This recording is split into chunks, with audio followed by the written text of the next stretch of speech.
Now, I don't want to freak you out, but there is a risk that you have a Cyclops in your knee. Here is a weird, suspense-filled journey that hurtles you into the most frightening adventure the screen has ever shown.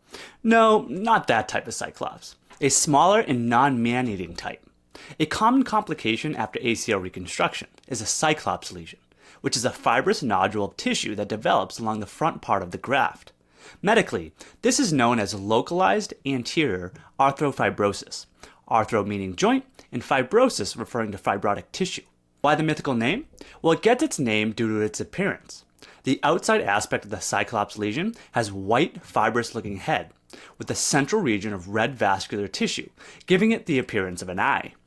Cyclops lesions are actually more common than you would think, with MRI studies showing an incidence rate of 25% to 47% of individuals who receive ACL reconstruction.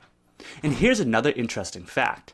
As time goes on, the chances of developing a Cyclops lesion tends to go up, not down, with one study finding a risk of 25% at the 6-month mark, which increased to 33% within 1 to 2 years.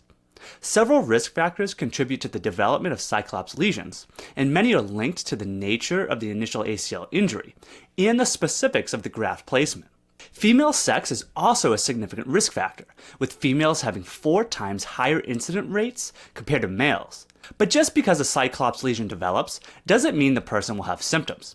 It's estimated that only 2 to 10% of Cyclops lesions are clinically symptomatic. But when symptoms do develop, you will know it, as it can be quite limited. Common symptoms include difficulty with fully extending your knee, along with discomfort while walking, running, or lying on your back with your legs straight. This is all due to the lack of knee extension. You may even experience ongoing swelling that won't resolve, and notice an audible or palpable clunk with forced knee extension, which is a result of friction with the fibrotic tissue within the knee. This loss of extension often becomes apparent as soon as 6 weeks after surgery, and it tends to get worse gradually over time over the next 4 months. And no matter how much effort you put into stretching it, it just won't budge. The general approach is to leave the asymptomatic Cyclops lesion alone. However, when it comes to Cyclops lesions that impact mobility, intervention is usually recommended to restore the knee's normal biomechanics. While many factors leading to Cyclops lesions are beyond your control and depend on the surgeon's skill and technique, early mobilization of the knee during postoperative recovery has been shown to be helpful.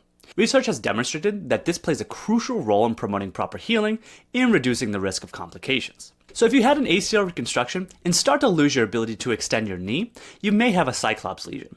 In this case, an MRI would be indicated to identify the obstruction, which may need to be surgically removed. Craving more ACL content? Well, check out these 2 videos. And while you're at it, give this video a like so it can spread to more people. And consider subscribing to the channel to receive notifications when the next episode airs.